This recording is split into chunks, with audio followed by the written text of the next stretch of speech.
Stories Telugu.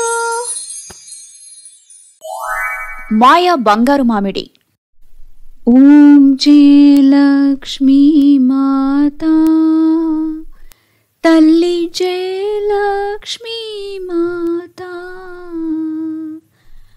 అనుదినము కొలిచెదము, అనుదినము కొలిచెదము శ్రీ విష్ణు విధాత. ఓం జయలక్ష్మీ మాతా. నువ్వు ఎంతమంది దేవుళ్లను పూజించినా ఏ దేవుడు మన బతుకులను బాగు చెయ్యడు. ఈరోజు వరకు ఒక్క బిడ్డను కూడా ఇవ్వలేదు. ఇంకా మన సంపాదనలో ఎటువంటి అభివృద్ధి లేదు. ప్రతి సంవత్సరం సగానికి పైగా మేము వేసే మామిడి పంట చెడిపోతుంది. 2 పూటలా భోజనం దొరకడమే చాలా కష్టంగా ఉంది. చూడండి, ఈ విషయాలన్నింటికీ లక్ష్మీదేవికి సంబంధమేంటి? నా లక్ష్మీదేవిని ఏమీ అనకండి, ఇందులో ఆమె తప్పేంటి? మరి కాకపోతే తప్పెవరిది? నువ్వు క్రమం తప్పకుండా ప్రతిరోజూ ఎంతో భక్తిశ్రద్ధలతో పూజ చేస్తావు కదా. మరి మన జీవితాల్లో ఆనందాన్ని నింపడం ఆ లక్ష్మీదేవి కనీస కర్తవ్యం కాదా? ఈ కష్ట సమయాల్లో లక్ష్మీదేవి మన విశ్వాసాన్ని పరీక్షిస్తోంది. ఈరోజు మన పరిస్థితులు బాగోలేకపోతే ఏమైంది? లక్ష్మీదేవి ఆశీర్వదిస్తే మన భవిష్యత్తు చాలా బాగుంటుంది. చాలు చాలు, ఇలా ఏదో ఒకటి చెప్పుకుని నువ్వు నీ మనసును ఓదార్చగలవు, నన్ను కాదు. నాకు పొలానికి ఆలస్యం అవుతుంది, ఇక నేను వెళ్ళొస్తా. జనార్దన్ పొలానికి వెళ్తాడు. జ్యోతి ఇంటి పనుల్లో మునిగిపోతుంది. మరుసటి రోజు శుక్రవారం ఆమె లక్ష్మీదేవిని దర్శనం చేసుకోవడానికి లక్ష్మీమాత ఆలయానికి బయలుదేరుతుంది. గుడి వాళ్ల ఊరికి చాలా దూరంలో ఉండేది. అందుకు గుడికి తీసుకెళ్లడానికి రిక్షా తీసుకోవాల్సి వచ్చేది. ఆటో అన్నా, నువ్వు లక్ష్మీమాత గుడివైపు వెళ్తావా? అలాగే అక్క, అయితే 30 రూపాయలవుతుంది. అదేంటన్నా, మీరు నిన్నటి వరకు 15 రూపాయలకే వచ్చేవారు, ఈరోజు నేరుగా 30 రూపాయలంటున్నారు? ప్రతి వస్తువు రేట్లు పెరిగాయక్క, అలానే ఆటో కూడా. 30 రూపాయలకు వస్తానంటే రా, లేకపోతే నీ ఇష్టం. అయితే సరేలే, ఇంకేం చేస్తాం, పద వెళ్దాం. జ్యోతి ఆటోలో కూర్చుని గుడికి చేరుకుంటుంది. అప్పుడామెకు ప్రసాదం అమ్మేవారి దుకాణంలో చాలా అందమైన తామర పువ్వులు కనిపిస్తాయి. ఓ, ఈ తామర పువ్వులు చాలా అందంగా ఉన్నాయి. నేను కూడా ఈరోజు ఒక పువ్వు తీసుకుంటాను. ఈ పువ్వుని లక్ష్మీదేవి పాదాల చెంత సమర్పిస్తే లక్ష్మీదేవి కూడా సంతోషిస్తుంది. అన్నా, ఈ తామర పువ్వు ధరెంత? ఇది 30 రూపాయలకు ఒక్క పువ్వమ్మా. ఏంటి, 30 రూపాయలా? నా దగ్గర 40 రూపాయలే మిగిలాయి. ఈ పూలు కొంటే ఇంటికి వెళ్ళడానికి నా దగ్గర డబ్బుండదు. నేనిప్పుడేం చెయ్యాలి? పూలు కొనాలా వద్దా? డబ్బు లేకపోవడంతో జ్యోతి కంగారు పడింది.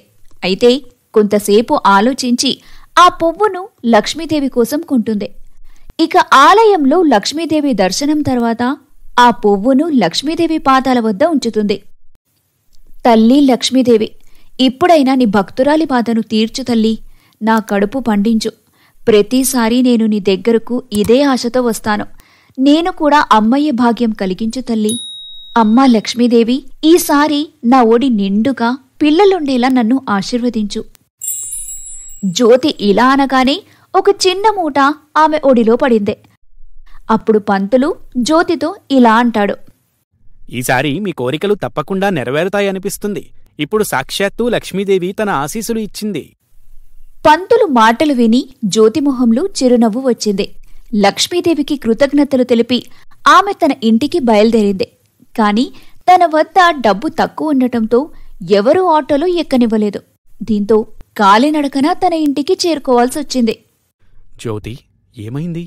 ఈరోజు గుడి నుండి రావడానికి చాలా ఆలస్యమైంది. మధ్యలో ఎవరైనా చుట్టాల ఇంటి దగ్గర ఆగిపోయావా? లేదండి, నా దగ్గర కేవలం 10 రూపాయలు మాత్రమే మిగిలాయి. ఇక 10 రూపాయలకు ఒక్క ఆటోవాడు కూడా నన్ను ఆటోలో కూర్చొనివ్వలేదు. అందుకే కాలినడకన ఇంటికి రావాల్సొచ్చింది. కానీ నువ్వు గుడికి వెళ్లే ముందు డబ్బులు తీసుకుని వెళ్ళావు కదా, మరా డబ్బులు ఏం చేశావు? అరే, మీరవన్నీ వదిలేసి ముందు ఈసారి పొలాల్లో పంటలెలా ఉన్నాయో చెప్పండి. ప్రతి సంవత్సరం మాదిరిగానే ఈసారి కూడా సగం పంటకు పైగా పురుగులు పడ్డాయి. పురుగు పట్టని పంటని నేను కోసి పక్కన పెట్టాను. రేపు ఉదయాన్నే మార్కెట్కి వెళ్లి అమ్ముకుని వస్తాను. జనార్దన్ పంటను అమ్మేందుకు మార్కెట్కు వెళ్తాడు. ఇక జ్యోతి ఆమె లక్ష్మీదేవి ఆలయం నుండి పొందిన మూటను తెరుస్తుంది. అరే, ఈ మూటలో ఏదో విత్తనం ఉందేంటి? కాని నేను ఇంతకు ముందు ఇలాంటి విత్తనాలనే చూడలేదు. ఈ విత్తనాలు ఏ చెట్టువో అర్థం కావట్లేదే. ఏదైతే అదవుతుంది. ఈ విత్తనాలను పెరట్లో నాటుతాను. మొక్క మొలిస్తే ఏ విత్తనమో అదే తెలుస్తుంది. జ్యోతి ఆ విత్తనాలను పెరట్లో నాటుతుంది. సాయంత్రం జనార్దన్ కూడా పంటలమ్ముకొని ఇంటికొస్తాడు. ఈరోజు అతని ముఖంలో భిన్నమైన చిరునవ్వు ఉంది. ఏమండి, ఏంటి విషయం? చాలా రోజుల తర్వాత చాలా ఆనందంగా కనిపిస్తున్నారు. సంతోషించాల్సిన విషయమే జ్యోతి. మార్కెట్ విక్రేత నా దగ్గర తక్కువ ధరకు పంటలు కొనేవాడు, కాని అతను ఈరోజు నాకు చాలా మంచి ధర ఇచ్చి కొన్నాడు. ఈ డబ్బుతో మన ఖర్చులు కూడా వచ్చేశాయి. ఇక నేను అప్పు కూడా తీరుస్తాను. ఎంత మంచి మాట చెప్పారండి. నాకు చాలా సంతోషంగా ఉంది. చూసారా, నా లక్ష్మీదేవి ఆశీస్సులతో సగానికి పైగా పంట చెడిపోయినా కూడా మీకు ఎంత లాభం వచ్చిందో. సరే, అలా అయితే త్వరగా నీకు సంతానమివ్వమని నీ లక్ష్మీదేవికి చెప్పు. ఓపిక పట్టండి, ఆ రోజులు కూడా త్వరలో వస్తాయి. వెళ్ళి కాళ్ళు చేతులు కడుక్కొని రండి, భోజనం చేద్దాం. జ్యోతి ఇద్దరికి భోజనం తీస్తుంది. ఇక భార్యాభర్తలిద్దరూ అన్నం తిని నిద్రపోతారు. అప్పుడు జ్యోతికి కలలో లక్ష్మీదేవి దర్శనమిస్తుంది. జ్యోతి, నువ్వు నాకు చాలా మధురమైన భక్తురాలివి.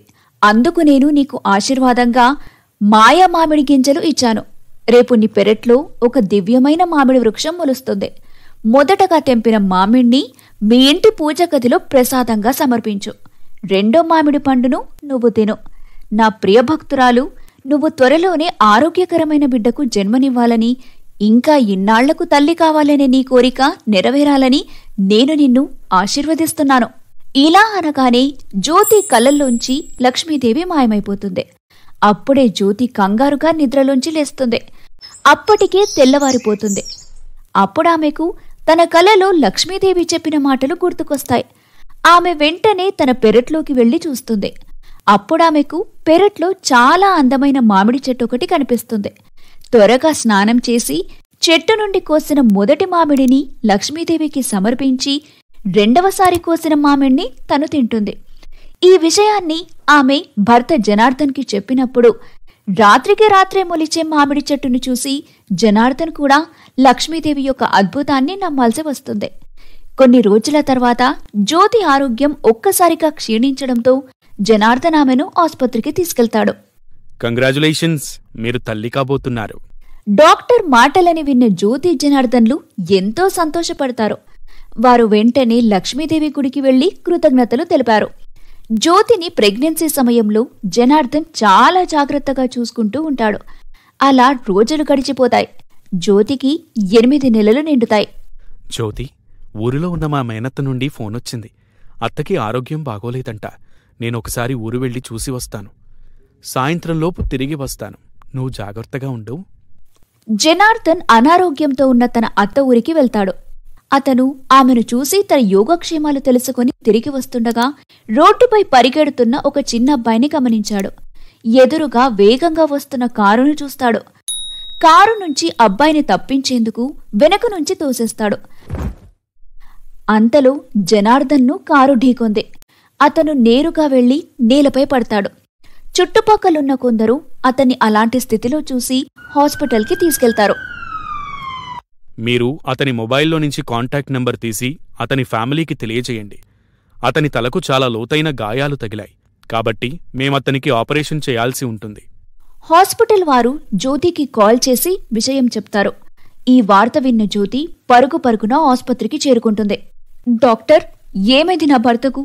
ఇప్పుడు ఆయన ఎక్కడున్నారు? చూడమ్మా, ఆయన ఇంకా ఆపరేషన్ థియేటర్లోనే ఉన్నాడు. ఆయనకు వీలైనంత త్వరగా సర్జరీ చెయ్యాలి. దయచేసి త్వరగా మీరు 5 లక్షల రూపాయలు కౌంటర్లో డిపాజిట్ చేయండి. ఆ తర్వాత మేము మీ భర్తకు ఆపరేషన్ చేస్తాము. ఇంత త్వరగా నాకు 5 లక్షల రూపాయలు ఎక్కడ దొరుకుతాయి? ఓ లక్ష్మీ తల్లి, నాకు సహాయం చేయమ్మా. లక్ష్మీదేవిని తలుచుకుంటూ జ్యోతి తన ఇంటికి వెళ్తుంది. ఇక లక్ష్మీదేవిని ప్రార్థించడం మొదలు పెడుతుంది. అప్పుడు తన మనసులో ఆ తల్లి గొంతు వినిపిస్తుంది. పుత్రికా, ఈ సమయంలో నువ్వు చాలా కష్టమైన పరిస్థితిలో ఉన్నావని నాకు తెలుసు. నీ భర్తకు ఇలా జరగాలని రాసి ఉంది. విధిరాతను ఎవ్వరూ ఆపలేరు. కాని నువ్వు ఏమాత్రం కంగారు పడకు. నువ్వు మాయా మామిడి వృక్షం దగ్గరకు వెళ్ళు. అది నీకు సహాయం చేస్తుంది. మనసులో లక్ష్మీదేవి మాటలు విని జ్యోతి మాయా మామిడి చెట్టు దగ్గరకు వెళ్తుంది. అప్పుడు చెట్టు ఆమెతో ఇలా అంటుంది. జ్యోతి, నువ్వు చెట్టు కొమ్మ నుండి 10 మామిడి పండ్లను కోసుకో. నువ్వు కోసే మామిడి పండ్లన్నీ బంగారంగా మారుతాయి. ఈ బంగారు మామిడి పండ్లను అమ్మి నీ భర్తకు వైద్యం చేయించుకోవచ్చు. మామిడి చెట్టు మాట విని జ్యోతి 10 మామిడి పండ్లను తెంపుకుంటుంది. వెంటనే మామిడి పండ్లన్నీ బంగారు మామిడి పండ్లుగా మారిపోతాయి. జ్యోతి త్వరగా ఆ మామిడి పండ్లను బంగారంగడిలో అమ్మి డబ్బులన్నీ ఒకేసారి హాస్పిటల్లో జమ చేస్తుంది. ఇక ఆమె భర్తకు డాక్టర్లు ఆపరేషన్ చేస్తారు. అప్పుడు జ్యోతికి ఒక్కసారిగా కడుపులో విపరీతమైన నొప్పి వస్తుంది. డాక్టర్లు జ్యోతికి డెలివరీ చేస్తారు. జ్యోతి అందమైన పాపకి జన్మనిస్తుంది. కొన్ని రోజుల తర్వాత జనార్దన్కి పూర్తిగా నయమవుతుంది. అతను జ్యోతిని ఇంకా కుమార్తెను ఆస్పత్రి నుంచి ఇంటికి తీసుకొస్తాడు. అందరూ లక్ష్మీమాత ముందు కూర్చుని ఆమెకు ధన్యవాదాలు తెలుపుతారు. జ్యోతి లక్ష్మీదేవి పేరుతో కలిసేలా తన కూతురికి లక్ష్మి అని పేరు పెట్టింది. ఆ రోజు నుంచి వారింట్లో ఎలాంటి సమస్య రాలేదు. ఇక వారు ఎప్పుడూ ఎలాంటి ఆర్థిక ఇబ్బందులు కూడా ఎదుర్కోలేదు. భార్యాభర్తలిద్దరూ కుమార్తెతో కలిసి తమ ఇంట్లో సంతోషంగా జీవనం సాగించారు. బుజ్జి పిల్లలు, కథ మీకు నచ్చితే లైక్, కామెంట్, షేర్ చేయండి. అలానే స్టార్ స్టోరీస్ తెలుగు ఛానల్ని సబ్స్క్రైబ్ చేసుకోండి. Bye bye.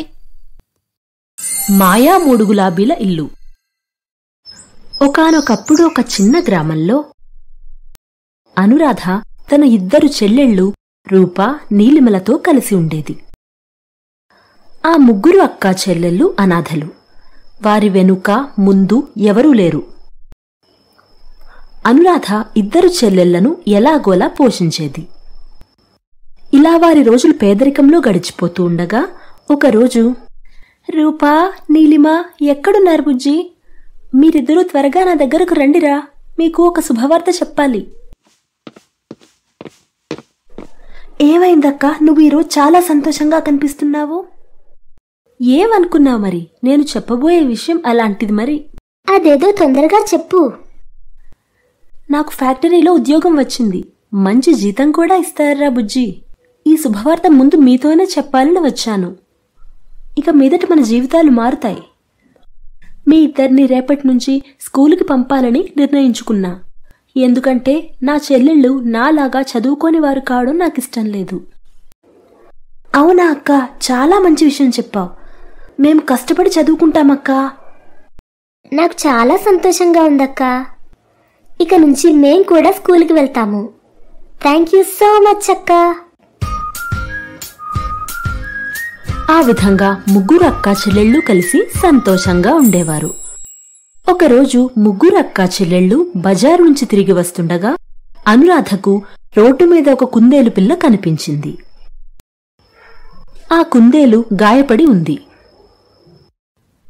అయ్యో పాపం, ఈ కుందేలుకు చాలా గాయాలున్నాయి. దీనిని ఇలాగే రోడ్డు మీద వదిలేస్తే చనిపోతుంది. మనం కుందేలును ఇంటికి తీసుకుని వెళ్దాం.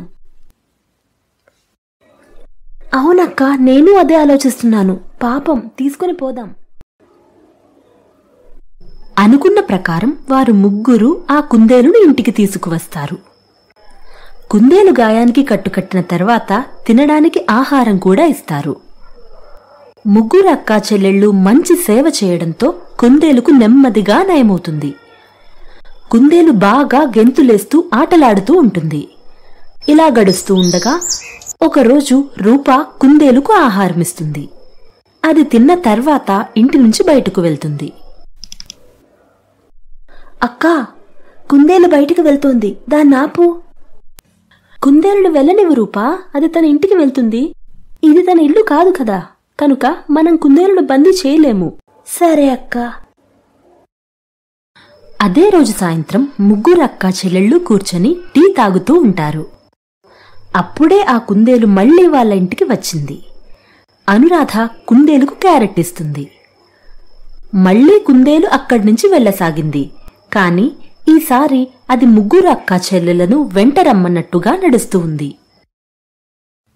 ఈ కుందేలును చూస్తుంటే మనల్ని ఎక్కడికో తీసుకువెళ్లాలని చూస్తున్నట్టు ఉంది. పదండి, మనం కుందేలు వెంట వెళ్దాం. అనురాధ తన చెల్లెళ్లతో పాటు కుందేలు వెనుక వెళుతుంది. కుందేలు దట్టమైన అడవిలోకి వెళ్తుంది. అప్పుడు రూప ఇలా అంటుంది, అక్కా, నాకు భయంగా ఉంది. ఇక చాలు, ఇంకా లోపలికి వెళ్తే అడవి మధ్యలోకి చేరుకుంటాము. అవును రూపా, నాకు భయంగా ఉంది. ఈ కుందేలు ఏ దయ్యమో భూతమో అయితే మన పని అయిపోతుంది. పదండి, వెంటనే ఇక్కడి నుంచి వెళ్ళిపోదాం. అనురాధ అలా చెప్పగానే ఆ కుందేలు వారి దగ్గరకు వచ్చి ఒక మాంత్రికుడిగా మారుతుంది. భయంతో ముగ్గురు అక్కా చెల్లెలు వణికిపోతూ ఉంటారు. అక్కడి నుంచి పారిపోయే ప్రయత్నం చేస్తారు. కాని మాంత్రికుడు మాట్లాడుతూ ఇలా అన్నాడు, ఆగండి, మీరు భయపడాల్సిన అవసరం అస్సలు లేదు. మీకు నా నుంచి ఏ హాని లేదు. నాకు మీ ముగ్గురి సహాయం కావాలి. మమ్మల్ని ఏం చేయకు, మాకు బాగా తెలుసు. మాంత్రికులు ఏవో మంత్రాలు చేసి మాలాంటి పిల్లల్ని బలిస్తారు. అక్క, ఇక్కడి నుంచి వెళ్దాం. నేను ప్రమాణ పూర్తిగా చెబుతున్నాను, మీకు ఏ హాని చేయను. నాకు నిజంగా మీ ముగ్గురి సహాయం కావాలి. మా అమ్మ అంతుతెలేని వ్యాధితో బాధపడుతోంది. తను మీ ముగ్గురిని కలవాలనుకుంటోంది. ఇదే తన ఆఖరి కోరిక. నేను తన ఆఖరి కోరిక తీర్చాలనుకుంటున్నాను. దయచేసి నాకు సహాయం చేయండి. లేదు లేదు, నీలిమా చెప్పినట్టు నువ్వు మమ్మల్ని బలిస్తావు. మేం రాము.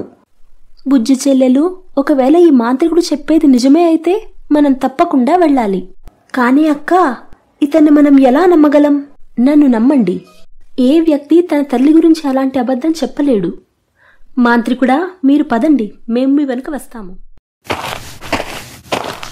మాంత్రికుడు వారిని అడవిలోపల ఒక గుహలోనికి తీసుకుని వెళ్తాడు. అక్కడ మాంత్రికుడి తల్లి అనారోగ్యంతో చాలా నీరసంగా బాధపడుతూ ఉంటుంది. అనురాధ తన దగ్గరకు వెళ్లి ఇలా అంటుంది, అమ్మా, మీరు ఎవరు? మాకు ఏమవుతారు? మమ్మల్ని కలవాలని ఎందుకు ఎదురుచూస్తున్నారు? మీరు ఎవరో కూడా మాకు తెలీదు. తల్లి, మీకు నేను ఎవరో తెలీదు, కాని నాకు మీరు బాగా తెలుసు. మీ ముగ్గురి అమ్మ నా దగ్గరకు మంత్రాలు నేర్చుకునేందుకు వచ్చేది. మీ అమ్మ నాకు చాలా ఇష్టమైన విద్యార్థితో పాటు నా మిత్రురాలు కూడా. మీ అమ్మ చనిపోయే ముందు నాకు ఒక వస్తువు ఇచ్చింది. ఇప్పుడు మీకు ఆ వస్తువు ఇచ్చే సమయం వచ్చింది. ఆ మంత్రగత్తె ముగ్గురు అక్కా చెల్లెళ్లకు ఒక్కొక్క గులాబీ పువ్వు ఇస్తూ ఇలా అంటుంది, ఈ గులాబీలు మీ అమ్మ మీకోసం దాచిపెట్టిన ఆస్తి. ఇవి మామూలు గులాబీలు కావు. మీరు వీటిని తీసుకుని వెళ్ళి విశాలమైన ప్రదేశంలో నాటండి. ఈ పువ్వులు పెద్ద గులాబీ ఇల్లుగా మారుతాయి. మీకు ఆ ఇంట్లో ఏ లోటు ఉండదు. ఏది కావాలన్నా వెంటనే మీ ముందుకు ప్రత్యక్షం అవుతాయి. అమ్మా, మేము మీకు చాలా రుణపడి ఉంటాము. మా కష్టాలను మా అమ్మలాగా తీర్చారు. ధన్యవాదములు తల్లి. ఆ ముగ్గురు అక్కా చెల్లెళ్ళు మంత్రగత్తె ఆశీస్సులు తీసుకుని అక్కడి నుంచి వెళ్లిపోతారు. మంత్రగత్తె చెప్పినట్టుగా వారు తమ గులాబీలను తీసుకుని వెళ్లి ఒక మంచి విశాలమైన చోట నాటుతారు. వెంటనే ఆ 3 గులాబీలు ఒక పెద్ద అద్భుతమైన గులాబీ ఇల్లుగా మారుతాయి. అక్క, ఈ గులాబీ ఇల్లు చాలా అందంగా పెద్దగా కూడా ఉంది. ఆ మంత్రగత్తె మన జీవితాలు మార్చేసింది. ఇప్పుడే నేను ఇంటి లోపలికి వెళ్లి వచ్చాను. ఇల్లు లోపల కూడా చాలా బాగుంది. మనకు ఇక నుంచి ఏ కష్టాలు ఉండవు. మీరు చాలా ఆనందంగా కనిపిస్తున్నారు. కాని బుజ్జితల్లులు, మీరు చదువుని అశ్రద్ధ చేయకండి, సరేనా? కానీ అక్క, ఇప్పుడు మాకు చదువుతో ఏం అవసరం ఉంది? మనం కోరినవన్నీ ఇచ్చే ఇల్లు మనకు దొరికింది కదా. అవుననురాధక్క, నీలిమా చెప్పేది కూడా నిజమే. అది నిజమే, కాని చూడండి రూపా, నీలిమా, మీరు ఈ మంత్రాన్ని నమ్ముకొని చదువుకోకపోతే అది తప్పవుతుంది. ఎందుకంటే ఈ మంత్రం ఈ రోజు ఉండొచ్చు, రేపు ఉంటుందో లేదో మనకు తెలియదు. అదే చదువు అయితే మనం జీవించేంత వరకు ఉంటుంది. కాబట్టి ఏమీ ఆలోచించకుండా బాగా చదువుకోండి. అనురాధ మాటలను ఎవ్వరూ పట్టించుకోరు. వారు వారి ఇళ్లను చూసుకుంటూ మురిసిపోతూ ఉంటారు. దయగల మనసు ఉన్న అనురాధ తనకు దొరికిన గులాబీ ఇల్లు సహాయంతో తనలాంటి పేద ప్రజలకు అన్నదానాలు చేస్తూ ఉంటుంది. ఇలా జరుగుతూ ఉండగా ఒకరోజు అనురాధ ఇంటికి 2 పేదవారు డబ్బు సహాయం కోసం వస్తారు. అప్పుడు తను గులాబీ ఇంటితో ఇలా అంటుంది. మాయా గులాబీ ఇల్లు, నాకు కొంత డబ్బు కావాలి, దయచేసి నాకు కొంత డబ్బు ఇవ్వు అని అడిగిన వెంటనే అనురాధ చేతిలోనికి డబ్బులు వస్తాయి. నాదొక మనవి, మీరు ఈ డబ్బుతో ఒక మంచి వ్యాపారం చేసుకోండి. ఇక ముందు మీకు ఎవరి ముందు డబ్బు కోసం చేయిచాచే అవసరం ఉండదు. చాలా మంచి మాట చెప్పావమ్మా. నీ అంత మంచి మనసు ఎవ్వరికీ ఉండదు. ఈ రోజుల్లో ఇంత డబ్బు సహాయం ఎవ్వరూ చెయ్యరు. నువ్వు చెప్పినట్లే చేస్తావమ్మా. ఆ దేవుడు నిన్ను చల్లగా చూడాలి తల్లి. అనురాధకు ధన్యవాదాలు చెప్తూ వారు అక్కడి నుంచి వెళ్ళిపోతారు. తన దగ్గరికి సహాయం కోసం వచ్చిన ప్రతి వారికి అనురాధ సహాయం చేస్తూ ఉంటుంది. ఇది ఇలా ఉండగా రూపా, నీలిమకు మాత్రం డబ్బు వచ్చిందన్న అహంకారం వచ్చేస్తుంది. వారు ఇద్దరూ ఎవ్వరికీ ఏ సహాయం చేసేవారు కాదు. ఎప్పుడూ పార్టీలు చేసుకుంటూ షాపింగ్లు చేస్తూ ఉంటారు. ఈ రోజు పార్టీలో ఎంత ఎంజాయ్ చేశామో కదా రూపా. అవును నీలిమ, ఫుడ్ కూడా చాలా బాగుంది కదా. వారిద్దరూ ఇలా మాట్లాడుకుంటూ వెళ్తుండగా వారి దగ్గరకు ఒక బిచ్చగత్తె వస్తుంది. దయచేసి నాకు సహాయం చెయ్యండి. నేను, నా బిడ్డ 3 రోజుల నుంచి ఆకలితో ఉన్నాము. నా పాప ఇంకో రోజు ఆకలితో ఉంటే ఆమె చనిపోతుంది. కొంచెం డబ్బులుంటే ఇవ్వండి. మీ దగ్గర డబ్బు లేకపోతే తినడానికైనా ఏమన్నా ఇవ్వండి. ఇలా భిక్షం ఎత్తడానికి మీకు సిగ్గులేదు? డబ్బు ఉన్నవారు కనిపిస్తే చాలు, వారి వెంట పడుతూ ఉంటారు. నీలిమా, ఈ భిక్షగాలను పట్టించుకోకు. ప్రతి చోట ఇలాంటి వాళ్ళు చాలా మంది ఉంటారు. పద, మనం ఇంటికి పోదాం.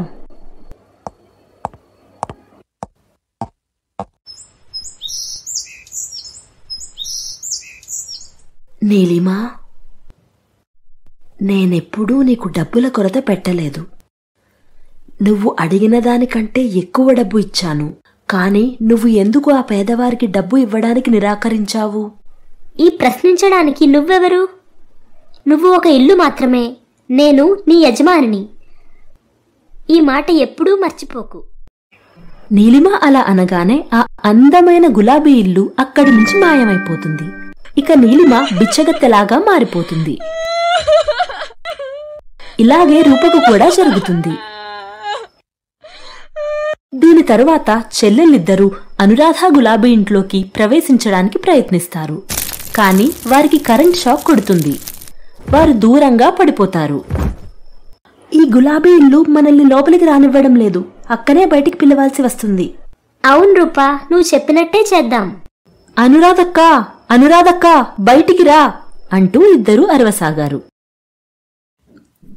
రూపా, నీలిమా, ఎందుకు మీరిలా మారారు? ఏం జరిగింది? ఇద్దరు అక్కా చెల్లెళ్ళు జరిగింది అంతా తమ పెద్ద అక్కకు తాము చేసిన తప్పులను ఒక్కొక్కటిగా చెప్పుకొచ్చారు. నేను మీకు ఎన్నోసార్లు చెప్పాను చదువుకోండి అని. కానీ మీరు ఒక్కసారి కూడా నా మాట వినలేదు. చదువుకుంటే సంస్కారం వస్తుంది, మంచి చెడు ఆలోచించే శక్తి వస్తుంది. అక్కా, దయచేసి మమ్మల్ని క్షమించు. మాకు ఇంకో అవకాశం ఇవ్వు.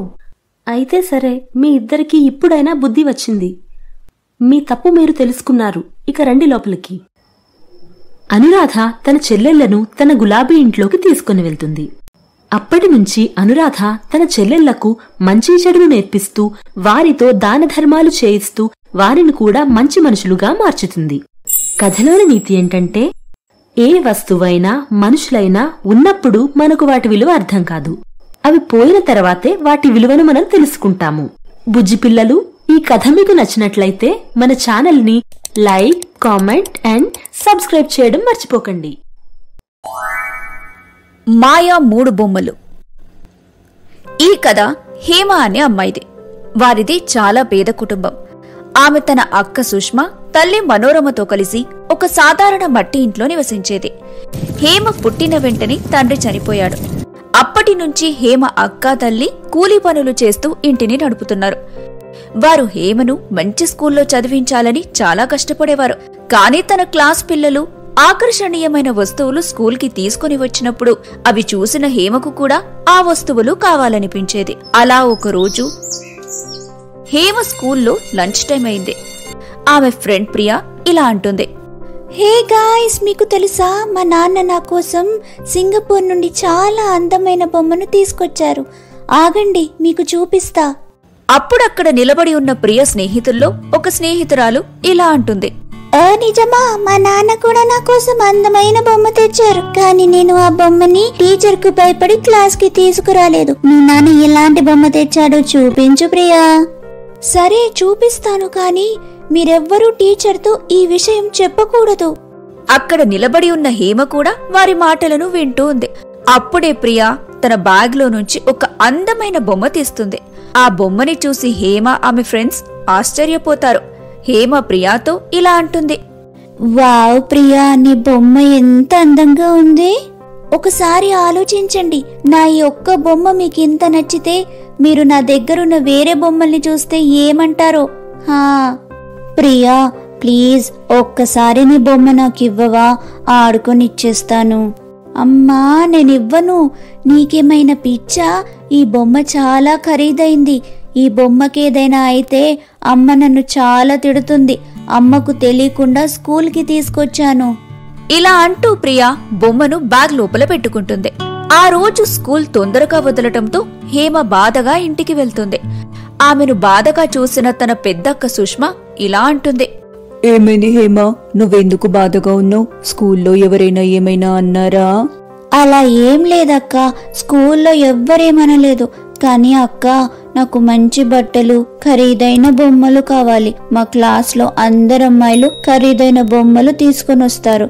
నాకు అవన్నీ కావాలనిపిస్తుంది. నువ్వు అమ్మ నాకు ఇవన్నీ కొనివ్వలేరా? లేదు హేమ, మేము నీకు ఇవేమీ కొనివ్వలేము. అమ్మ మన కోసం చాలా కష్టపడుతుంది. అమ్మతో పాటు నేను కూడా పనిచేస్తున్నప్పటికీ మేము ఈ స్కూల్ ఫీజు కట్టడమే చాలా కష్టంగా ఉంది. మనము పేదవాళ్ళం హేమ, నువ్వు ఈ విషయాన్ని అర్థం చేసుకోవాలి. ఒకవైపు నేను అమ్మ రెక్కలు ముక్కలు చేసుకుని పని చేస్తుంటే నువ్వేమో ఇలా ఆలోచిస్తున్నావు. మనలాంటి వారికి కోరికలు కోరుకునే హక్కు లేదు చెల్లి. ఇలా అంటూ సుష్మ కంట్లోంచి కన్నీరు వస్తాయి. తన అక్క ఏడవటం చూసిన హేమ ఇలా అంటుంది, నువ్వు ఏడవకక్క, నాకేమి వద్దులే. ఇక నుంచి నా దగ్గర ఏముంటే దాంతోనే సంతోషంగా ఉంటాను. హేమ తన అక్కతో సర్దుకుంటానని చెప్పింది, కాని ఆమె ధ్యాసంతా ఆ ఖరీదైన బొమ్మపైనే ఉంది. ఇలా జరుగుతూ ఉండగా హేమ తన ఇంటి నుండి కొంత దూరంలో ఉన్న ఒక ప్లే గ్రౌండ్ లో ఫుట్బాల్ ఆడుకుంటూ ఉంటుంది. అప్పుడే బాల్ హేమ కొట్టగాని ప్లే గ్రౌండ్ వెనుక ఉన్న అడవిలో పడుతుంది. అరే, బాల్ అడవిలో పడిపోయిందే. చూడు హేమ, నువ్వే కొట్టావు కాబట్టి నువ్వే వెళ్లి తీసుకురావాలి. కానీ అమ్మ నాన్న ఎప్పుడు చెబుతూ ఉంటారు, ఈ అడవిలో వెళ్ళకూడదు, అక్కడ దయ్యాలు మాంత్రికులు ఉంటారని. అంతేకాదు అడవి జంతువులు కూడా ఉంటాయంట. ఏమైనా కాని బాల్ హేమ వేసింది కనుక తానే వెళ్లి తీసుకొని రావాలి. మరేం పర్లేదు, మీరు భయపడకండి, నేను బాల్ తీసుకుని వస్తాను. కానీ మీరు అడవి బయట నా కోసం వేచి ఉండాలి. ప్లీజ్ నన్ను వదిలి వెళ్ళిపోకండి. భయపడుతూనే హేమ అడవి లోపలికి వెళ్తుంది. ఆమె అడవి లోపలికైతే వెళ్ళింది, కాని ఆమెకు బాల్ ఎక్కడా కనిపించలేదు. అప్పుడు అకస్మాత్తుగా ఆమెకు బాల్ కనిపిస్తుంది. అరే, బాల్ ఇక్కడే ఉందా? తొందరగా బాల్ తీసుకుని ఇక్కడి నుంచి బయటికి వెళ్ళిపోవాలి. హేమ తొందరగా బాల్ తీసుకుంటుంది. అడవిలో పాడుపడ్డ బావిలో నుంచి హేమకు ఏదో శబ్దం వినిపిస్తుంది. ఈ అడవిలో ఎవరైనా ఉన్నారా? నన్ను కాపాడండి, నేను ఈ బావిలో ఉన్నాను. అరే, ఎవరు ఇలా అరుస్తున్నారు? అయ్య బాబోయ్, ఏ దయ్యమో భూతమో అయి ఉంటుంది. కాపాడండి, కాపాడండి, నన్ను ఈ బావిలో నుంచి బయటికి తీయండి. ఎవరైనా నాకు సహాయం చేయండి. హేమ చాలా భయపడిపోతుంది. బాల్ తీసుకొని పరుగు పరుగున అడవిలో నుంచి బయటికి వచ్చేస్తుంది. ఆడుకున్న తర్వాత హేమ ఇంటికైతే వచ్చేస్తుంది, కాని ఇంకా తన ధ్యాస అడవిలోని ఆ బావి వైపే ఉంది. మరుసటి రోజు ఉదయాన్నే హేమ తన అమ్మ అక్క దగ్గరికి వెళ్లి ఇలా అంటుంది, అమ్మా అక్క, నిన్న నేను నా ఫ్రెండ్స్ తో ఆడుకుంటూ ఉంటే నేను కొట్టగానే బాల్ అడవిలో పడింది. నేను బాల్ తీసుకురావడానికి వెళ్ళినప్పుడు అక్కడ ఒక పాడుపడ్డ బావిలో నుంచి ఎవరో నన్ను కాపాడండి అని అరుస్తున్న శబ్దాలు వినిపించాయి. నేను చాలా భయపడిపోయానమ్మా. హేమ మాటలని విన్న సుష్మా ఇలా అంటుంది, అమ్మా, హేమ చెప్పేది నిజమే అయితే మనం అడవిలోకి వెళ్లి చూడాలి. ఎవరైనా ఏదైనా ప్రమాదంలో ఉన్నారేమో, ఆ బావిలోంచి సహాయం కోసం అరుస్తున్నారేమో. నువ్వు చెప్పినట్టుగానే మనం హేమతో కలిసి అడవికి వెళ్లి చూద్దాం. హేమ తల్లి ఇంకా తనక్క ఆమెను తీసుకుని అడవిలోని బావి వద్దకు చేరుకున్నారు.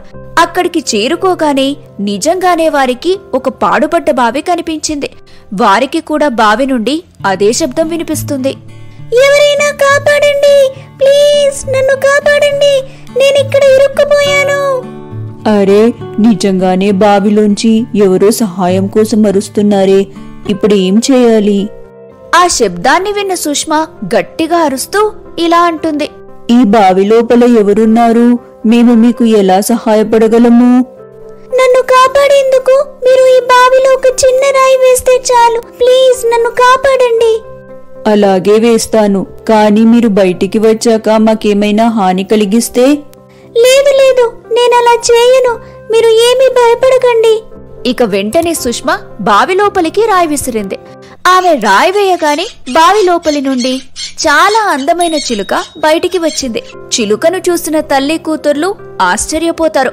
వారితో చిలుక ఇలా అంటుంది. నన్ను రక్షించినందుకు ధన్యవాదాలు. నువ్వు ఒక చిలకవి కదా, మరెందుకు ఈ బావి లోపల నుండి ఎగురుకుంటూ బయటకు రాలేకపోయావు?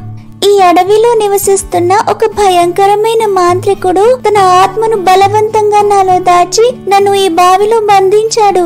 ఈ దట్టమైన అడవిలో మనుషులెవ్వరూ రావడానికి ధైర్యం చేయరని ఆ దుష్ట మాంత్రికుడు ఎవరైనా ఈ బావిలో ఒక రాయి వేస్తే ఆ శాపానికి విముక్తి కలుగుతుందని నన్ను శపించాడు. నేను చాలా కాలంగా అడవిలో మనుషులు వస్తే సహాయం అడగాలని ఎదురు చూస్తున్నాను.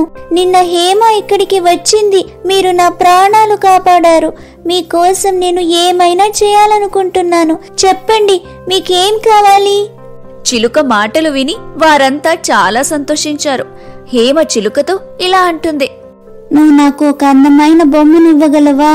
ఎంత ప్రత్యేకమైన బొమ్మ అంటే నా క్లాస్లో ఎవ్వరి దగ్గర అలాంటి బొమ్మ ఉండకూడదు. ఎందుకు ఇవ్వలేను? ఖచ్చితంగా ఇవ్వగలను. మీకు బొమ్మ చాలా, ఇంకేం వద్దా? ఏం లేదులే చిలుక. హేమ మాటలు విని చిలుక 3 మాయా బొమ్మలు ప్రత్యక్షం చేస్తుంది. నేను మీ ముగ్గురు అమ్మ కూతుర్లకు మాయా 3 బొమ్మలు ఇస్తున్నాను. ఈ మాయా 3 బొమ్మలు మీరు అడిగినంత బంగారం, వెండి, ఇంకా డబ్బులు ఇస్తాయి. వీటి రహస్యాన్ని ఎవ్వరికీ చెప్పకండి. చెబితే ఈ మాయా 3 బొమ్మలు మామూలు బొమ్మలుగా మారిపోతాయి. నువ్వెంత మంచిదానివి చిలుక, నువ్వు చెప్పినట్టుగానే చేస్తాం. ఈ రోజు నీ వల్ల మా హేమ చాలా సంతోషంగా ఉంది. నా చెల్లికి అందమైన బొమ్మ కావాలని ఎప్పుడూ అడుగుతూ ఉండేది. బహుశా మేము మా పేదరికం వల్ల తనకు ఇంత మంచి బొమ్మ ఎప్పటికీ కొనిచ్చేవాళ్లం కాదు. మీరు నాకు సహాయం చేశారు కాబట్టి నేను మీకు సహాయం చేశాను. ఇప్పుడు నేను స్వేచ్ఛగా తిరుగుతాను. ఆ దుష్ట మాంత్రికుడికి నేను మళ్ళీ దొరకను. ఇలా అంటూ చిలక అక్కడి నుంచి ఎగిరిపోతుంది. మాయా 3 బొమ్మలను తీసుకుని వారు ముగ్గురు ఇంటికి వచ్చేస్తారు. మరుసటి రోజు ఉదయాన్నే హేమ తన మాయా బొమ్మను స్కూల్కి తీసుకుని వెళ్తుంది. క్లాస్లో అందరికీ చూపిస్తుంది. బొమ్మను చూసి ప్రియా ఇలా అంటుంది. ఓ వావ్, ఈ రోజు నుంచి నువ్వు నేను బెస్ట్ ఫ్రెండ్స్. ఎందుకంటే నా దగ్గర కాస్ట్లీ బొమ్మలున్నాయి, నీ దగ్గర కూడా కాస్ట్లీ బొమ్మలున్నాయి, సరేనా? ఇప్పుడు హేమ ఇంకా ప్రియా మంచి ఫ్రెండ్స్ అయిపోయారు. హేమ ఎంతో సంతోషంగా ఇంటికి వెళ్తుంది. నవ్వుకుంటూ వస్తున్న హేమను చూసి సుష్మా ఇలా అంటుంది. ఏంటి విషయం హేమ, ఈ రోజు చాలా సంతోషంగా కనిపిస్తున్నావు? అవునక్క, ఈ మాయ బొమ్మ వల్ల అంత మంచి జరుగుతుంది. ప్రియా అని నా ఫ్రెండ్ తన వస్తువులను నన్ను అస్సలు ముట్టుకొనిచ్చేదే కాదు, అలాంటిది తను నా బెస్ట్ ఫ్రెండ్ అయిపోయింది. ఏంటి, నువ్వు ఈ మాయా బొమ్మను స్కూల్కి తీసుకుని వెళ్ళావా?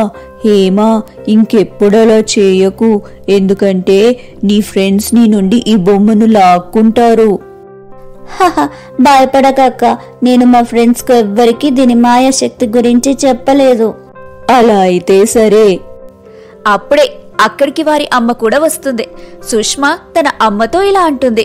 అమ్మా, మనం ఈ మాయా 3 బొమ్మలను కొంత డబ్బు, వెండి, బంగారం అడిగి చూద్దాం. నిజంగా డబ్బు వస్తే మనం ఆ డబ్బుతో ఒక మంచి ఇల్లు కట్టిద్దాం. నువ్వు చెప్పినట్టే చేద్దాం పెద్దమ్మాయి. ఇలా అనుకుంటూ వారు ముగ్గురు మాయా 3 బొమ్మలను డబ్బు, వెండి, బంగారం అడుగుతారు. వారు అనుకున్నట్టుగానే ఒక చక్కటి ఇల్లు కట్టించుకుంటారు. ఇలా రోజులు గడుస్తూ ఉన్నాయి. చూస్తూ ఉండగానే వారు కోటీశ్వరులైపోయారు. ఇక వారు ముగ్గురు హుందాగా బతుకుతూ ఉంటారు. ఒకరోజు హేమ ఇంకా సుష్మా మాట్లాడుకుంటూ ఉంటారు. అక్క, ఒకవేళ మన జీవితంలో ఈ మాయా బొమ్మలు రాకపోయి ఉంటే బహుశా మనం ఎప్పటికీ కోటీశ్వరులం అయ్యేవాళ్ళం కాదేమో. అవును హేమ, ఇంకా మనలాంటి పేదవారు ఈ లోకంలో ఎంతమంది ఉన్నారో. ఈ మాయా బొమ్మల సహాయంతో మనం ఆ పేదలందరికీ ఎందుకు సహాయం చేయకూడదు? మంచి ఆలోచన అక్క. ఇలా ఆలోచించి సుష్మా ఇంకా హేమ పేదవారికి ఫ్రీ స్కూళ్లు, హాస్పిటళ్లు, ఇంకా ఎన్నో ఉచిత భోజనాలయాలు కూడా కట్టిస్తారు. ఈ విధంగా వారు ముగ్గురు అందరికీ సేవలు చేస్తూ ఆనందంగా జీవిస్తారు. బుజ్జి పిల్లలు, ఈ కథ మీకు నచ్చితే స్టార్ స్టోరీస్ తెలుగు ఛానల్ని like, share, comment and subscribe చేయడం మర్చిపోకండి. Bye bye. మాయా క్రిస్మస్ కేక్. ఈ కథ ఒక ఉల్లాసవంతమైన అమ్మాయి జెసికా గురించి. ఆమె వృద్ధురాలైన తన అమ్మమ్మతో కలిసి నివసిస్తూ ఉండేది. జెసికా తల్లిదండ్రులు కొన్నేళ్ల క్రితం ప్రమాదంలో మరణించారు. జెసికా చదువులో చాలా చురుకైన అమ్మాయి. స్కూల్లో చదువైపోయిన తర్వాత జెసికా ఇంకా చదవాలి అనుకునేది. కాని తన అమ్మమ్మ ఆర్థిక పరిస్థితి బాగోకపోవడంతో తను చదువు మానేస్తుంది. ఇంటి ఖర్చుల కోసం జెసికా ఒక బేకరీలో పనికి చేరుతుంది. రోజూ బేకరీలో పనిచేస్తూ ఉండడంతో జెసికా మెల్లిమెల్లిగా టేస్టీ కేక్ తయారు చేయడం నేర్చేసుకుంటుంది. జెసికా చేసే కేక్ చాలా రుచిగా ఉంటుంది. అందువలన బేకరీ చాలా బాగా నడిచేది. జెసికా పనితనం చూసి బేకరీ యజమాని అయిన రేవతి కూడా చాలా ఆనందించేది. కాని రేవతికి చాలా అత్యాశ, ఇంకా స్వార్థపరురాలు కూడా. ఆమె జెసికాతో అన్ని పనులు చేయించేది, కాని డబ్బు మాత్రం చాలా తక్కువ ఇచ్చేది. జెసికా, నువ్వు కేక్స్ చాలా బాగా చేస్తున్నావు. ఇలాగే ఇంకా శ్రద్ధగా పని నేర్చుకో. అలాగే అమ్మగారు, థ్యాంక్ యూ. ఇలా జెసికా బేకరీలో పనిచేస్తూ తన అమ్మమ్మకు వైద్యం చేస్తూ ఉండేది. అలా ఒకరోజు, జెసికా, ఎల్లుండి క్రిస్మస్ కదా, మనకు చాలా కేక్ ఆర్డర్స్ వచ్చాయి. నీ చేతి కేక్ అందరికీ బాగా నచ్చుతుంది. నువ్వు రోజూ చేసే పని కంటే రేపు ఎక్కువసేపు పని చేయాల్సి ఉంటుంది. నీకు ఇంకో 20 రూపాయలు ఎక్కువిస్తాలే. అలాగే అమ్మగారు, మీరు ఏమీ టెన్షన్ తీసుకోకండి. నేను అన్ని ఆర్డర్స్ టైంకి కంప్లీట్ చేస్తా. చాలా మంచి మాట చెప్పావు. అమ్మగారు, మీరు ఏమీ అనుకోనంటే ఒక చిన్న సహాయం కావాలి.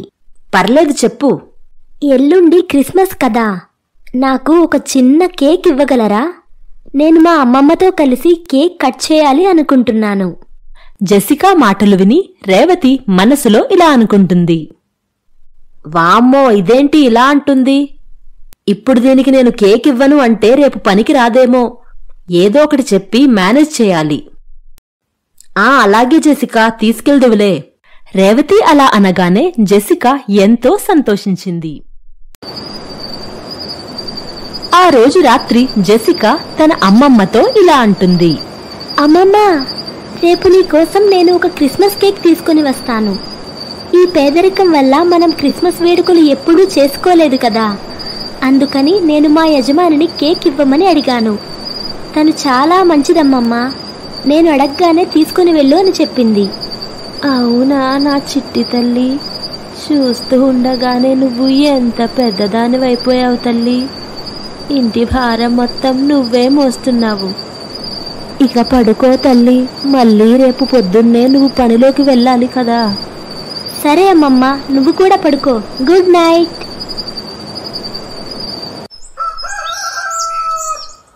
ఇక ఇక మరుసటి రోజు ఉదయాన్నే జెసికా ఎప్పటిలాగే బేకరీకి వచ్చి తన పని తాను చేసుకుంటూ ఉంటుంది. కాసేపటికి జెసికా అన్ని కేకులు తయారు చేస్తుంది. తన పని మొత్తం పూర్తి అయిన తర్వాత జెసికా రేవతి దగ్గరకు వెళ్లి ఇలా అంటుంది. అమ్మగారు, కేక్స్ అన్నీ నేను రెడీ చేసేశాను. ఇక నేను వెళ్ళి వస్తాను. సరే వెళ్ళు. ఇదేంటి, అమ్మగారు నేను వెళ్తున్నాను అంటే కూడా కేక్ ఇవ్వడం లేదు? బహుశా తను మర్చిపోయి ఉండొచ్చు. అలా అనుకుంటూ జెసికా తనకు కేక్ ఇవ్వాలి అన్న సంగతిని రేవతికి గుర్తు చేస్తుంది. అప్పుడు రేవతి కోపంగా ఇలా అంటుంది.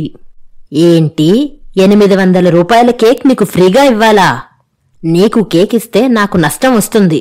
అంతలా కేక్ తినాలని కోరిక ఉంటే నీ డబ్బులతో కొనుక్కని తీసుకువెళ్ళు. అదేంటమ్మగారు, నిన్న మీరే కదా కేక్ ఇస్తాను అన్నారు. ఈరోజు ఇవ్వనంటున్నాను. నువ్వు ముందు వెళ్ళిక్కడి నుంచి, కస్టమర్లు వచ్చే టైమైంది. రేవతి అలా కసురుకోగానే జెసికా బాధగా అక్కడి నుంచి వెళ్ళిపోతుంది. తనకు ఇంటికి వెళ్లాలనిపించకపోవడంతో అలా నడుచుకుంటూ వెళ్లి ఒక నది ఒడ్డున కూర్చుంటుంది. తనకు తన అమ్మా నాన్న గుర్తుకు వస్తారు. తను ఏడ్చుకుంటూ ఇలా అనుకుంటుంది. అమ్మా నాన్న బ్రతికి ఉంటే నాకు ఈ పరిస్థితి ఉండేది కాదు. అమ్మమ్మతో కేక్ తెస్తాను అని చెప్పాను, కాని అమ్మగారు కేక్ ఇవ్వలేదు. ఇప్పుడు నేనేం చేయాలి? అలా ఏడుస్తూ ఉండగా జెసికాకి ఏదో శబ్దం వినిపిస్తుంది. కాపాడండి, నన్ను ఎవరైనా రక్షించండి, ఎవరైనా దయచేసి నాకు సహాయం చెయ్యండి.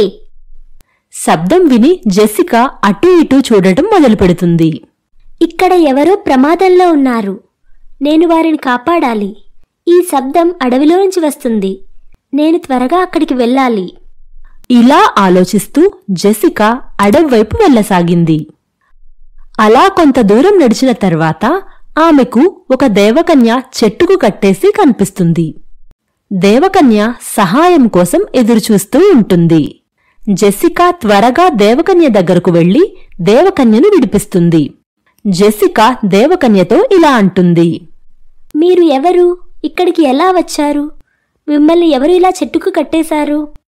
నేను ఒక కొంటె దేవకన్యను. ఒక మాయదారి మంత్రగత్తె నన్ను ఇక్కడ బంధించింది. నువ్వు వచ్చి నా ప్రాణాన్ని కాపాడావు. కొంటె దేవకన్య, మీరు దేవలోకంలో ఉంటారా? అవును, నేను దేవలోకంలో ఉండేదానిని. కాని నా అల్లరి చేష్టలకు శిక్షగా మా దేవలోకపు మహారాణి నన్ను దేవలోకం నుంచి వెలివేసింది. అందుకే నేను ఈ అడవిలో నివాసం చేస్తున్నాను. ఒకరోజు నేను ఈ అడవిలో ఆహారం కోసం తిరుగుతూ ఉండగా ఒక మంత్రగత్తె నా దగ్గరకు వచ్చి ఇలా అంది.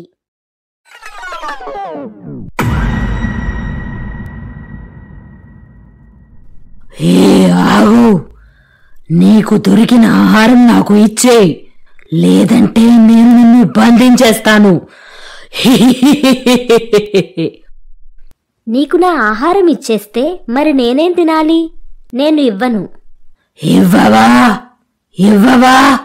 అయితే నిన్ను వదిలిపెట్టను అంటూ మంత్రగత్తె దేవకన్య మీదకు అగ్నిగోళం విసురుతుంది. వెంటనే దేవకన్య తన మంత్రదండంతో వర్షాన్ని కురిపించి ఆ అగ్నిగోళాన్ని ఆర్పేస్తుంది.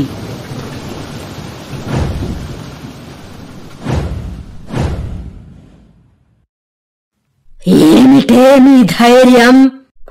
మా మాయాలోకపు మహారాణి నాకు ఇచ్చిన ఈ మంత్రదండం నాతో ఉన్నంత వరకు నన్ను ఎవరూ ఏమీ చేయలేరు. అయితే నేను నీ మంత్రదండం నాశనం చేస్తా అంటూ మంత్రగత్తె దేవకన్య చేతిలో నుంచి మంత్రదండాన్ని తీసుకొని నదిలోకి విసిరేస్తుంది. దేవకన్య ఎంత ప్రయత్నం చేసినా మంత్రదండాన్ని పట్టుకోలేకపోతుంది. ఇప్పుడు నిన్ను నా నుంచి ఎవరూ కాపాడలేరు. వద్దు, నన్నేం చేయకు. కావాలంటే నా ఆహారం తీసుకో. దేవకన్య ఎంత బ్రతిమలాడినా మంత్రగత్తె ఏమాత్రం కనికరించకుండా దేవకన్యను చెట్టుకు కట్టేసి అక్కడి నుంచి వెళ్లిపోతుంది. ఇక ఆ తర్వాత జరిగిందంతా నీకు తెలిసిందే. నువ్వు మంత్రదండం వెతకడంలో నాకు సహాయం చేస్తావా? తప్పకుండా దేవకన్య. ఇలా వారిద్దరూ వెతుకుతూ ఉంటారు. జెసికాకు మంత్రదండం కనిపిస్తుంది. తను వెంటనే నదిలోకి దూకి మంత్రదండం తీసుకొని వస్తుంది. అప్పుడు దేవకన్య మాట్లాడుతూ ఇలా అంటుంది. ధన్యవాదాలు. నన్ను, నా మంత్రదండాన్ని కాపాడినందుకు నేను నీకు ఎంతో రుణపడి ఉంటాను. చెప్పు జెసికా, నీకు ఏం కావాలి? నువ్వు కోరుకున్నది ఏదైనా ఇస్తాను. నాకు పెద్ద పెద్ద కోరికలేం లేవు దేవకన్య. ఒక చిన్న క్రిస్మస్ కేక్ ఇవ్వగలరా? నేను మా అమ్మమ్మతో కేక్ తెస్తాను అని చెప్పి వచ్చాను. నేను నీకు ఏదైనా పెద్ద బహుమతి ఇవ్వాలని అనుకున్నాను. నువ్వేమో చిన్న క్రిస్మస్ కేక్ అడుగుతున్నావు. అయితే సరే, నేను నీకు ఒక మాయా క్రిస్మస్ కేక్ ఇస్తాను అంటూ దేవకన్య ఒక మాయా క్రిస్మస్ కేక్ను ప్రకటిస్తుంది. ఆ కేక్ ఎంతో అద్భుతంగా, ఆకర్షణీయంగా ఉంటుంది. ఇదిగో, ఈ కేక్ ఆకారంలో ఉన్న బొమ్మను తీసుకో. ఈ క్రిస్మస్ కేక్ నువ్వు ఏది అడిగితే అది ఇస్తుంది. దీన్ని నువ్వు ఒక రహస్యమైన చోట దాచి ఉంచాలి. ఎవ్వరికీ మాయా క్రిస్మస్ కేక్ రహస్యాన్ని చెప్పకూడదు. కానీ నాకిప్పుడు క్రిస్మస్ వేడుకల కోసం ఒక క్రిస్మస్ కేక్ కావాలి. ఎంత అమాయకురాలివి జెసికా నువ్వు. ఈ మాయా క్రిస్మస్ కేక్ని అడిగి ఇంకో కొత్త క్రిస్మస్ కేక్ తీసుకో. మీరు నాకు ఒక కొత్త జీవితాన్ని ప్రసాదించారు. మీ సహాయం నాకు జీవితాంతం గుర్తుంటుంది. జెసికా దేవకన్యకు ధన్యవాదాలు చెప్పి మాయా క్రిస్మస్ కేక్ను తీసుకుని తన ఇంటికి వెళ్తుంది. ఇక దేవకన్య తన మంత్రదండం దొరికినందుకు చాలా సంతోషించి దేవలోకానికి తిరిగి వెళ్ళిపోతుంది. మార్గం మధ్యలో జెసికా ఇలా అనుకుంటుంది. ఈ మాయా క్రిస్మస్ కేక్ బొమ్మ అమ్మమ్మకు కనిపించకుండా ఇంట్లోకి ఎలా తీసుకెళ్ళాలి? ఇలా అనుకుంటూ ఉండగా జెసికాకు ఒక బాక్స్ కనిపిస్తుంది. వెంటనే జెసికా ఆ బాక్స్లో కేక్ పెట్టుకుంటుంది.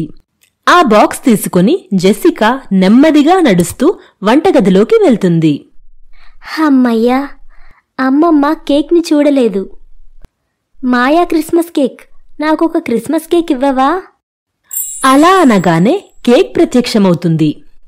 జెసికా మాయా క్రిస్మస్ కేక్ ఇచ్చిన క్రిస్మస్ కేక్ను చూసి ఆశ్చర్యపోతుంది. ఈ కేక్ అద్భుతంగా ఉంది. అమ్మమ్మ ఈ కేక్ని చూసి ఎంత సంతోషిస్తుందో. ఇక వెంటనే ఈ మాయా క్రిస్మస్ కేక్ని జాగ్రత్తగా దాచి ఉంచాలి.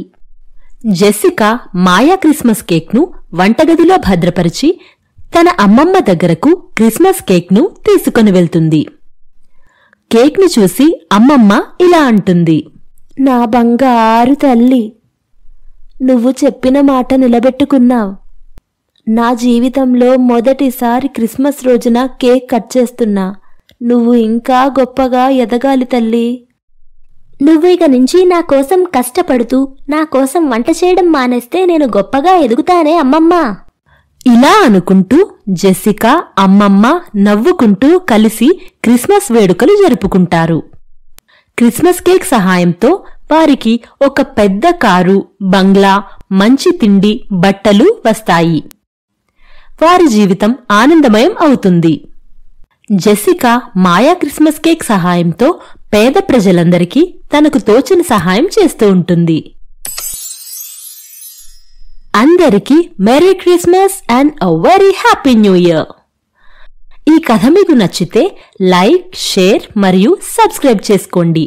అలాగే ఈ కథలో మీకు నచ్చిన భాగం ఏమిటో మాకు కామెంట్స్ రూపంలో తెలియజేయండి. Bye bye.